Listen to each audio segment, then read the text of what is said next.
The most popular girl from my high school is getting married. She invites everyone in our class to the wedding. I want to act like I don't see the message, but she deliberately tags me in the group chat. You kept pretending to be a rich girl like me in high school, but I don't hold it against you. In fact, I'll allow you to attend my wedding tomorrow to see what the rich life is like. The other classmates speak up. You're so generous, Ella. It's no wonder you can marry someone from the Smith family. I can't believe you can even forgive someone as materialistic as Nina. Does someone like Nina Arabella even deserve to attend Ella's wedding? She's so full of herself. As the insults become worse, Ella Johnson steps forward to keep the peace. Come on, let's put this behind us. I'm not bothered by these things since it's been so long. Anyway, let's not bear a grudge against Nina when she's already so poor and ugly. Everyone in the group chat starts singing her praises and calling her kind and innocent. I sneer. Ella is the one who kept pretending to be rich. I'm the true heiress from an affluent family, yet she made me out to be a liar. She turned me into the target of everyone's insults. I check the digital wedding invitation to see that the venue is my villa. The groom looks familiar. Isn't he my husband's driver? I smile at the thought of what's going to happen. I reply, sure, I have to attend your wedding. Oh my god, is Ms. Bain, Nina Arabella, coming to the wedding tomorrow? For real? Remember how she lied about her dad making a donation for a new academic building, and how she claimed to be the daughter of a tycoon?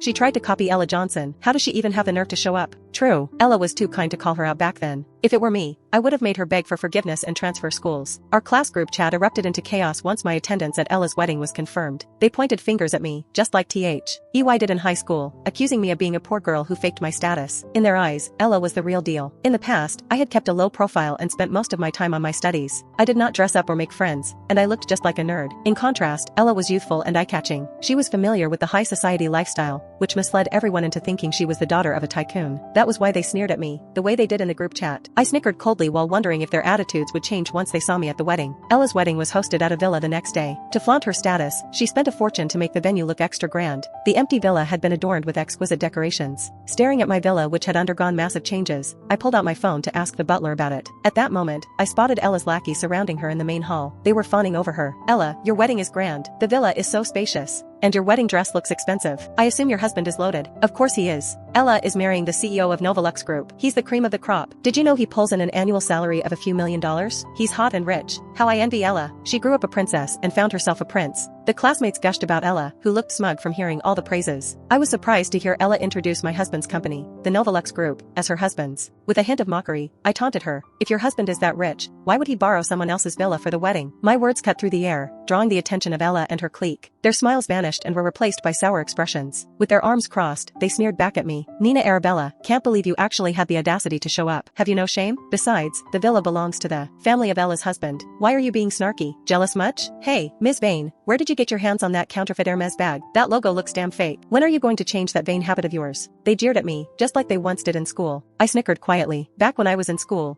Dad made donations for a few academic buildings. Those contributions, along with my stellar grades, had secured me a guaranteed spot at a top university before I even took the SATs. However, Ella suddenly struck and slandered me. She accused me of impersonating her. Crying, she pitifully showed photos of my villa, including the pool, the private theater, and my dad's collection of sports cars in the garage. She even produced a photo of herself standing next to my dad to make her lies more convincing. The school turned on me when the photos were released. I became the poor girl who pretended to be a tycoon's daughter, and my guaranteed university admission was revoked. At first, I had wanted to call Dad to clear my name, but he had to undergo urgent surgery for a heart attack. To avoid further stressing him out, I kept the happenings at school a secret. Thankfully, Dad's surgery was a success. At the same time, I had received an offer from a prestigious school abroad, where I met my now husband, Myron Whittier. After Myron and I were married, we went back to the country, only for me to discover that Ella hadn't stopped her charade. In my absence, she had not only continued pretending to be me but had also taken over my house, this very villa. I had wanted to reveal the real owner of the villa, the Whittier family, but Ella had already lunged at me and slapped me in the face. Nina Arabella, you owed me this from 10 years ago. I'm settling the score now. Never had I thought Ella would lay a hand on me. Caught off guard, I stumbled and fell. My cheek was burning red and swollen. I was utterly humiliated. How dare you hit me? I growled. What's to stop me? Back in school, you impersonated me, saying you were the rich daughter of a tycoon. Now, you're spreading rumors that my husband doesn't own this villa. You're asking for trouble. Ella was seething with rage. Her face was twisted as she stormed up to me. Gritting her teeth, she threatened me. Do you have any idea who my husband is? He's Todd Smith, the CEO of Novolux Group. What makes you think you have the right to question him? At her words, a few of her lackeys sneered at me with disdain. Did you hear that? Ella's husband is Todd Smith, the CEO of Novolux Group. That company is worth billions. Only a rich girl like Ella could marry into such a powerful family, not some pathetic liar like you. Nina,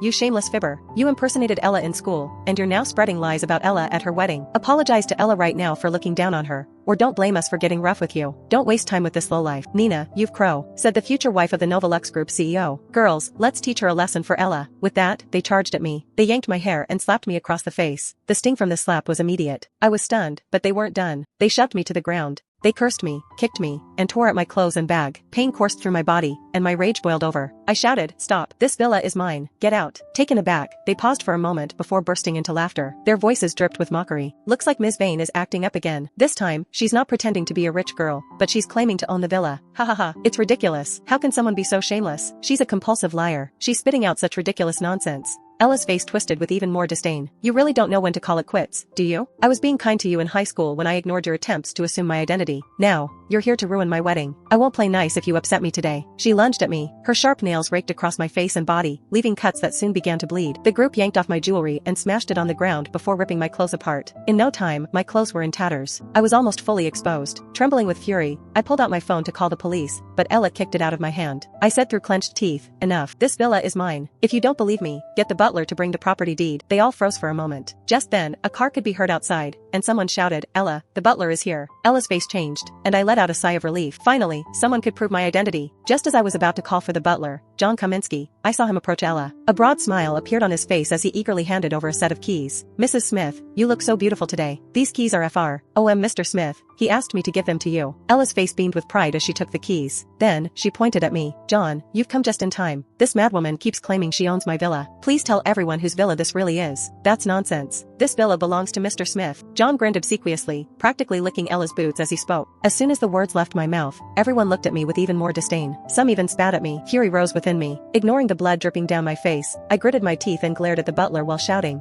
"I don't care who paid you to spread these lies, but this villa belongs to the Whittier family. My husband, Myron Whittier, is the rightful owner. How dare you show up uninvited to throw a wedding and then lay your hands on me? If my husband finds out, you won't get away with this." As I shouted in anger, Ella burst into laughter. Her voice cut through the air. "Ha ha ha, you say you're Mir on Whittier's wife? Who is that man? I've never heard of him. He's probably some poor beggar. Of course, a lowly woman like you only deserves to be with a beggar. You're causing a scene at my wedding and ruining my mood. If I don't teach you a lesson, you'll never learn. Girls, get her." At her command, her lackeys rushed at me like animals. They tore at my clothes, snatched my Hermes bag, and destroyed it with scissors, all the while mocking me for carrying such a convincing counterfeit. Guests who had begun to arrive in the villa started pulling out their phones to capture the fight. Ella worried that her actions would damage her image as Mrs. Smith, so she ordered her lackeys to drag me into the restroom. Ignoring my screams, they shoved my head into the toilet bowl. The stench and the suffocating feeling almost killed me. In that desperate moment, I summoned all my strength to shove Ella away and bolted out of the restroom. I raced toward the exit of the villa. Ella, whom I had knocked to the ground, screamed, "Hurry, grab that woman and bring her back." My clothes were shredded into rags, and I was a total mess, but my car was parked right outside the villa. I would be safe if I could just get to it. I clung to that hope as I ran toward the car. Just as I reached the door, they caught me. They slapped me in the face once more. "How dare you run away? Oh, do you have a car? Let's see who you're sleeping with to afford that car. Well, no wonder you're so slutty. Turns out you're just a whore who sleeps with old men for money. Girls, smash her car." "Whoa, is this a top-tier BMW? Nina, looks like your body is worth quite a lot. No wonder you could show up to Ella's wedding to make a scene. Guess what? We'll ruin your career." They grabbed some stones and began to cut me on the skin. Soon, my body was filled with bloodied scrapes as I screamed in pain. But my agony did not satisfy them. They picked up some huge stones and flung them at my car, shattering the windows. They rummaged through my belongings inside the car while cursing loudly. "This slut isn't even using cheap stuff. Her silk scarf is a limited edition. Looks like her sugar daddy is rich. And all these sexy nightgowns in the trunk? She must have used them to seduce some old bugger. Let's burn them all. Wow, let's burn it down. This is so satisfying." They set fire to my belongings. The flames leaped toward me as I lay on the ground, bloodied and gasping for air. Ella, watching this, seemed utterly pleased. She smiled at her lackeys and said, "You guys are the best. Don't worry, once I marry Todd, I'll introduce you to some of the managers from Novolux Group.